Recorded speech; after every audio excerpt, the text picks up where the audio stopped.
گویا کہ ہمیں ایک دفعہ پھر اپنے گناہوں کو بخشوانے کا موقع مل گیا۔ ہم دیکھتے ہیں کہ پچھلے سال پچھلے رمضان میں بہت سارے ایسے ہمارے جاننے والے رشتہ دار دوست احباب جو ہماری نظروں میں موجود تھے، مسجد میں نظر آتے تھے، گھروں میں نظر آتے تھے، لیکن اس سال وہ ہمارے درمیان موجود نہیں۔ نہ جانے کتنے ایسے ہیں کہ جو آج موجود ہیں اور یہ ان کی زندگی کا آخری رمضان ہوگا، اگلے رمضان میں وہ نہیں ہوں گے۔ آپ نے فرمایا کہ ہر نماز ایسی پڑھو جیسے یہ تمہاری زندگی کی آخری نماز ہو، رمضان ایسے گزارو جیسے کہ ہماری زندگی کا یہ آخری رمضان ہو۔ تو پہلی تو بات یہ ہے کہ ہم اپنا یہ رمضان قیمتی بنائیں اور ایسا گزاریں جیسے ہماری زندگی کا آخری رمضان ہو۔ اور دوسری بات کہ اللہ نے جہاں روزے کا ذکر کیا، روزے کے ساتھ تقوی کو بیان کیا کہ روزے تم پر اس لیے فرض کیے لعلکم تتقون، تاکہ تمہارے اندر تقوی آ جائے۔ تقوی کسے کہتے ہیں؟ کہ انسان بس گناہ سے بچ جائے۔ آپ نے فرمایا کہ من لم يدع قول الزور والعمل به فليس لله حاجة في ان يدع طعامه وشرابه، جو بندہ روزے کی حالت میں بھی جھوٹی بات نہیں چھوڑتا، گناہ والے کام نہیں چھوڑتا، تو فرمایا اللہ کو کوئی حاجت نہیں، اللہ کو کوئی ضرورت نہیں اس بات کی کہ یہ کھانا پینا چھوڑ دے، یہ کھانا پینا کرتا رہے، اس کا یہ مطلب نہیں ہے۔ مطلب یہ کہ اگر یہ روزے کی حالت میں بھی گناہ سے اپنے آپ کو نہیں بچاتا تو ظاہر ہے یہ صرف بھوکا پیاسا تو ہے، لیکن اس روزے کی حقیقی روح اسے نہیں ملے گی۔ اگر کوئی بندہ زیادہ دیر تک نفلی عبادات نہیں کر سکتا، لمبی لمبی تلاوتیں نہیں کر سکتا، بس گناہ سے اپنے آپ کو بچا لے، یہ مہینہ گناہوں سے اپنے آپ کو دور رکھ دے، یہ اس مہینے کے اندر اگر اپنے آپ کو گناہ سے اس نے دور کر لیا، بس یہ بھی اس کے لیے بڑی سعادت کی بات ہے، اور یہی تقویٰ ہے کہ انسان گناہ سے اپنے آپ کو بچا لے۔ تیسری اہم بات یہ ہے کہ تراویح کے اندر دو سنتیں، ایک سنت یہ ہے کہ تراویح جو ہے وہ قرآن مجید شروع سے لے کر آخر تک تراویح میں سننا، یہ ایک الگ سنت ہے، اور دوسری سنت یہ ہے کہ شروع رمضان سے لے کر آخر تک تراویح پڑھنا، یہ ایک الگ سنت ہے۔ اس مہینے کی خصوصیت ہی تراویح کے ساتھ ہے۔ جو بندہ تراویح نہیں پڑھتا ہو وہ اس مہینے کا لطف کبھی حاصل نہیں کر سکتا، یہ ذہن میں رکھیں۔ تراویح یہ سنت مؤکدہ ہے جو کہ واجب کے قریب ہے، لہٰذا اس مہینے کے اندر تراویح کی عبادت کو جو ہے وہ ضائع نہ ہونے دیں۔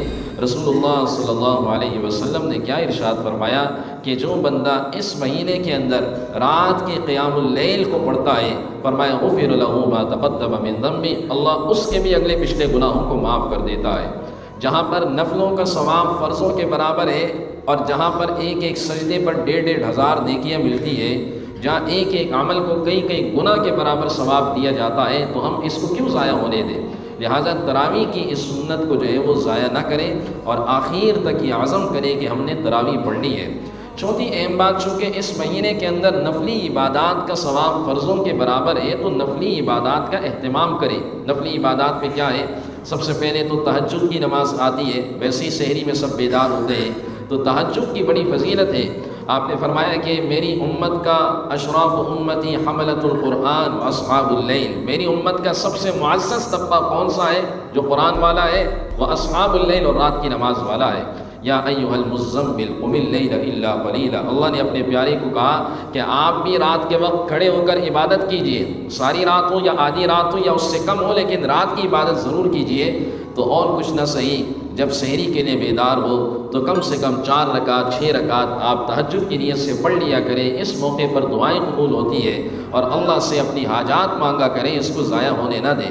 چوتھی اہم بات قرآن مجید کے حوالے سے کہ قرآن مجید ہمیں سیکھنا چاہیے، قرآن مجید ہمیں سیکھنا چاہیے۔ یہ قرآن سیکھنے کے لیے بھی ہے، ایسا نہیں ہے کہ جس طرح آپ سالوں سال سے جو ہے وہ وقت گزار رہے ہیں، اور سالوں سال سے جو ٹائم چل رہا ہے نمازوں کے اندر اپنا قرآن پڑھ رہے ہیں، نہ جانے ٹھیک پڑھ رہے ہیں غلط پڑھ رہے ہیں۔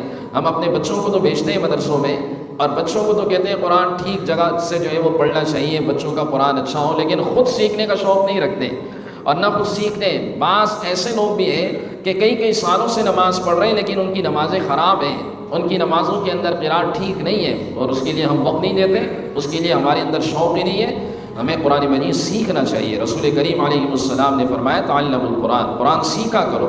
اس کے لیے آپ اس بات کی کوشش کریں۔ ہم نے اپنے استادوں کو پچھلے سال بھی بٹھایا، لیکن بڑی بدقسمتی سے یہ بات کہنی پڑتی ہے کہ ہمارے اندر شوق ذوق نہیں ہے۔ پچھلے سال بھی ہمارے اساتذہ یہاں برآمدے میں بیٹھے رہے، اس سال بھی میں نے استادوں کو پابند کیا ہے، یہاں برآمدے میں بیٹھے ہوں گے، آپ روزانہ فجر کے بعد 20 منٹ دیں، وہ آپ کا قرآن ٹھیک کرائیں گے، آخری 30واں پارہ ہے اس کی آخری صورتیں اپنی ٹھیک کروائیں، دعائیں قنوت ان کو سنائیں، تاکہ کم سے کم آپ کی نمازیں اور یہ قرآن مجید کی جو آخری صورتیں یہ آپ کی ٹھیک ہو۔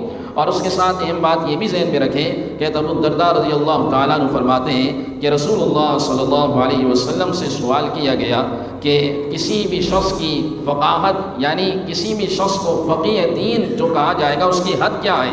رسول کریم علیہ السلام نے ارشاد فرمایا، من حفظ علی امتی 40 حدیثا فی امر دیننا، جس بندے نے 40 حدیثیں یاد کی ہمارے دینی امور میں، 40 حدیثیں یاد کی، تو فرمایا 40 حدیثیں یاد کرنے کے بعد یہ قیامت کے دن جب اٹھے گا تو اللہ اسے فقیہ جو ہے وہ اٹھائے گا، اور دوسرے نمبر پر فرمایا کہ میں اس کے لیے سفارشی بن کر آؤں گا اور میں اس کے لیے گواہ بن کر آؤں گا کہ یہ بندہ فقیہ ہے کہ اس نے میری 40 حدیثیں یاد کی ہے۔